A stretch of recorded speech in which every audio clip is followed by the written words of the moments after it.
While it's possible to create your estate planning documents on your own, it's also possible to skydive without a parachute, but only once. Hey, Georgia residents, did you know that a divorce can completely invalidate your will? It's one of those hidden pitfalls that can catch you off guard if you're not aware. So imagine you're going through the emotional and financial turmoil of a divorce, you're thinking that everything is settled, only to discover afterwards that your estate plans are now in jeopardy.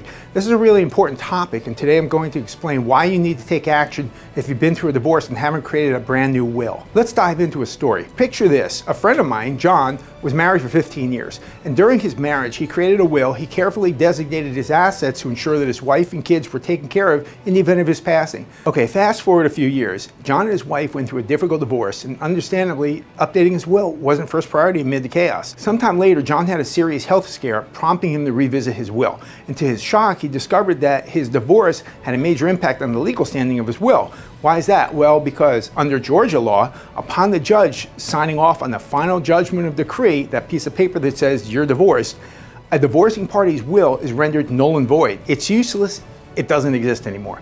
Why does this happen? Well, the main reason is the potential confusion in legal battles that could arise from language in the will. For example, if your will says, I leave everything to my spouse, and then you get divorced, what happens when you die with no spouse? This ambiguity can lead to significant issues. Also, suppose your former spouse is listed as your executor. Would you still want them to be in charge of distributing your assets? Now let's get back to the ambiguity problem for a moment. Suppose you didn't update your will and then you remarry and then you pass away. Your first spouse could argue, hey, I was his spouse at the time he wrote this will and his intention was to leave everything to me. Meanwhile, your current spouse could insist on a literal reading of the will, arguing, hey, I'm his spouse now, and it says I leave everything to my spouse, so I should get everything. So the conflict over the ambiguity of the testator's intentions could lead to probate court battles, causing delays and expenses and stress for everyone involved, including the court as it gets clogged with these kinds of issues. Okay, so what did the legislature do? And the legislature is the body that makes all the laws that we all have to follow in Georgia. Well, I'm going to tell you what they did. In order to avoid these complications and ensure that your true intentions are honored, Georgia law now automatically invalidates a will upon divorce. This legal provision helps prevent former spouses from inheriting by default or a mistake and avoids potential court disputes over the interpretation of the will. However, it also means that if you don't update your will after a divorce, your estate could be distributed according to Georgia's intestacy laws, which might not reflect your wishes. And a moment ago I said if you don't update your will, but remember, you don't have a will once you're divorced. So you have to actually create a new one, which might be as simple as going back to the person who created the original will and just having them reprint the will, make whatever updates are necessary. And the idea is you must sign that will after the date of your divorce for it to be considered a new will, even if it's identical to the last will. Okay, so what should you do if you're in a similar situation? First, plan on updating your estate planning documents immediately after your divorce. This includes not only your will, but also your power of attorney, your healthcare directive, and any trust you may have established. In my family law practice, we usually start preparing these documents when we see the end of the divorce approaching, either by settlement or by upcoming final trial date. Start thinking early about who you want to designate as beneficiaries and executors for your will, as well as healthcare agents and general agents for your power of attorney document if you plan on having one created.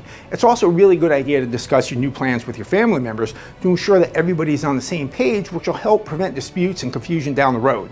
You might be wondering if you need a lawyer for this. Well, while it's possible to create your estate planning documents on your own, it's also possible to skydive without a parachute, but only once. And you'll need that will when you reach the ground, so don't do it yourself. Working with an attorney ensures that all your bases are covered and that your new will is going to accomplish your objectives. I've seen far too many mistakes made in wills, which then sent the bereaved family members into a scramble. Please don't do that to your loved ones. I know this is stuff that nobody wants to talk about, which is why I'm talking about it, to get you talking about it. So, 2 takeaways from today's video. First, create a will if you don't already have one. Don't leave your loved ones scrambling when you pass away, okay?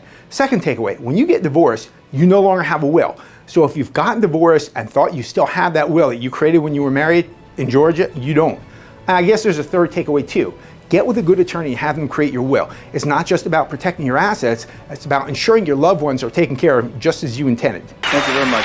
Hey, thanks for watching. Be sure to click subscribe, like, follow, and turn on the alerts so that you'll get notified when we post our newest videos. Please share these videos and leave us comments and ask us questions. Also, join our Facebook group at Georgia Divorce and Custody, and I'll see you again on the next video.